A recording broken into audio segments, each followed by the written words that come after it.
নমস্কাৰ, এই মুহূৰ্তত আজিৰ ৰাতিপুৱাৰ কেইবাটাও গুৰুত্বপূৰ্ণ খবৰ আহি পৰিছে আৰু এনে ধৰণৰ খবৰসমূহ নিতেও লাভ কৰি থাকিবৰ বাবে চেনেলটো ছাবস্ক্ৰাইব কৰি ভিডিঅ'টো এটা লাইক কৰি দিব। দৰ্শকসকল, আজি পুৱাৰ প্ৰথমটো খবৰ হৈছে জুবিন গাৰ্গৰ সপোনৰ ছবি ৰৈ ৰৈ বিনালে পাব্লিছ কৰি কোনো হাত সাৰি যাব নোৱাৰিব। ভিডিঅ' কৰি ছ'চিয়েল মিডিয়াত বিয়পাই দিয়া সকলৰ বিৰুদ্ধে লোৱা হৈছে কঠোৰ ব্যৱস্থা। চাইবাৰ থানাত ৰুজু কৰা হৈছে গোচৰ। দিব লৈছো এটা ডাঙৰ খবৰ, ৰৈ ৰৈ বিনালে পাব্লিছ কৰি কোনো সাৰি নাযাব। আইনগতভাৱে বিহীন ব্যৱস্থা লোৱা হ'ব দুষ্ট চক্ৰৰ বিৰুদ্ধে। টিম ৰৈ ৰৈ বিনালেৰ তৰফৰ পৰা দাখিল কৰা হ'ল এজাহাৰ। মহানগৰীৰ চাইবাৰ থানাত দাখিল কৰিল এজাহাৰ। পৰিচালক ৰাজেশ ভূঞা, প্ৰযোজক শ্যাম মহন্তক গৌতমে দাখিল কৰিলে এজাহাৰ। সামাজিক মাধ্যমৰ ধাৰাবাহিকভাৱে এতিয়াও একাংশই চলাইছে পাব্লিছ ৰৈ ৰৈ বিনালেৰ ছবি পাব্লিছ কৰি কোনোৱে হাত সাৰি যাব নোৱাৰিব। আইনগতভাৱে বিহীন ব্যৱস্থা লোৱা হ'ব দুষ্ট চক্ৰৰ বিৰুদ্ধে। টিম ৰৈ ৰৈ বিনালেৰ তৰফৰ পৰা দাখিল কৰা হ'ল এজাহাৰ। মহানগৰীৰ চাইবাৰ থানাত দাখিল কৰা হ'ল এজাহাৰ। এতিয়া জনাবলৈ লৈছো আজিৰ দিনটোৰ দ্বিতীয়টো খবৰ, হাজাৰ হাজাৰ জনসাধাৰণে এতিয়া আদৰি আনিছে উমা চেত্ৰীক। উমা চেত্ৰীক উষ্ম আদৰণি অসম ক্ৰিকেট সন্থাৰ। বৰ্ষাপাৰত এছিয়ে আদৰিলে বিশ্বজয়ী ক্ৰিকেট উমা চেত্ৰীক। চাউথ পইণ্টৰ স্কুলৰ গেটৰ পৰা বৰ্ষাপাৰা ষ্টেডিয়ামলৈ উষ্ম আদৰণি উমা চেত্ৰীক। হাজাৰ হাজাৰ জনতাই আদৰি আনিলে উমা চেত্ৰীক। উমা চেত্ৰীক উষ্ম আদৰণি অসম ক্ৰিকেট সন্থাৰ।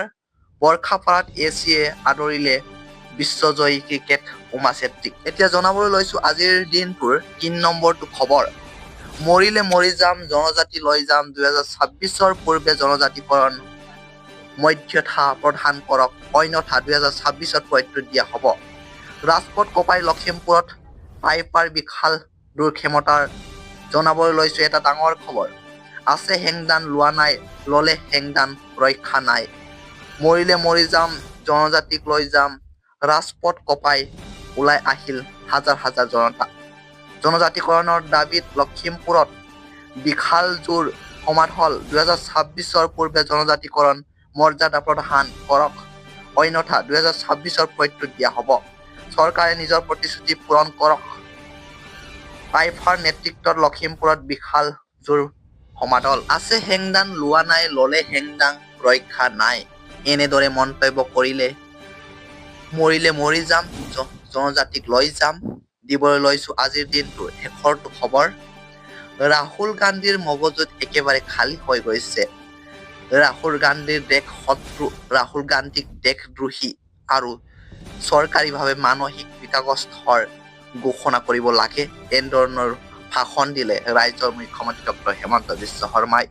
জনাবলৈ লৈছো আজিৰ দিনটোৰ এটা ডাঙৰ খবৰ, ৰাহুল গান্ধী দেশৰ শত্ৰু, ৰাহুল গান্ধীক দেশৰ শত্ৰু আখ্যা মুখ্যমন্ত্ৰী হিমন্ত বিশ্ব শৰ্মাই। ৰাহুল গান্ধীয়ে দেশদ্ৰোহী কাম কৰিছে, ৰাহুল গান্ধীক দেশদ্ৰোহী ঘোষণা কৰিব লাগে। ৰাহুল গান্ধীয়ে য'তেই যায় ততেই অনাৰ্থক কথা কৈ ফুৰে। ৰাহুল গান্ধীয়ে ভাৰতবৰ্ষক দুৰ্বল কৰিবলৈ বিচাৰিছে, উত্তৰৰ পৰা ভাৰতক শেষ কৰি পেলাব বিচাৰিছে ৰাহুল গান্ধীয়ে। ৰাহুল গান্ধীয়ে কিয় বাৰে বাৰে বিদেশলৈ যায় তাৰ তদন্ত হ'ব লাগে। ৰাহুল গান্ধীয়ে মুখত যি আহে তাকে কয়, ৰাহুল গান্ধীৰ কথা কৈ লাভ নাই। ৰাহুল গান্ধীৰ মগজু একেবাৰে খালী বুলি মন্তব্য কৰিছে অসমৰ মুখ্যমন্ত্ৰী তথা ডক্টৰ হিমন্ত বিশ্ব শৰ্মাই। ৰাহুল গান্ধীক শীঘ্ৰে চৰকাৰীভাৱে মানসিক বিকাৰগ্ৰস্ত ঘোষণা কৰিব লাগে। হিন্দু বুলি প্ৰতিজন ভাৰতীয়ই গৰ্ব কৰে। বিৰোধীয়ে দেশ বিভাজন কৰিবলৈ চেষ্টা কৰে, কিন্তু ভাৰতৰ দেশক একত্ৰিত কৰি ৰাখিবলৈ চেষ্টা কৰে। মোদী নথকা হলে ৰাম মন্দিৰো নিৰ্মাণ নহলহেঁতেন। বিহাৰত নিৰ্বাচন প্ৰচাৰ চলাই উধাও ভাষণ মুখ্যমন্ত্ৰী ডক্টৰ হিমন্ত বিশ্ব শৰ্মাৰ।